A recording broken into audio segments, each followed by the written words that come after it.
আপনি জানেন কি ট্রেডিং এর আলাদা আলাদা ধরন আছে, আর এগুলো জানলে আপনার স্টাইল বুঝতে ইজি হবে।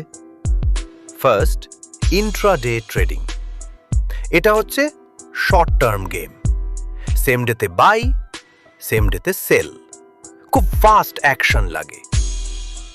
Second, swing trading. এখানে ট্রেড কয়েক দিন থেকে কয়েক সপ্তাহ পর্যন্ত হোল্ড করা হয়। মার্কেটের ছোট ছোট সুইংস ধরাই হলো main focus. Third, positional trading.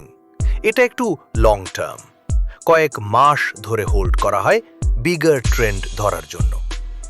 Fourth, বিটিএসটি সম এসটিবিটি, বাই টুডে সেল টুমরো বা শর্ট টুডে বাই টুমরো, খুব popular among active traders, done at the market closing time. Last, investing. এটা আসলে ট্রেডিং না, but long term wealth building. Years ধরে hold করলে compounding এর magic কাজ করে। তাহলে বলুন তো, আপনি কোন টাইপের ট্রেডার? কমেন্টে জানাবেন which style suits you best. Investing এবং ট্রেডিং সম্পর্কিত এই ধরনের লার্নিং কন্টেন্ট দেখতে আমাদের ফলো করুন এবং আমাদের চ্যানেলটি সাবস্ক্রাইব করুন।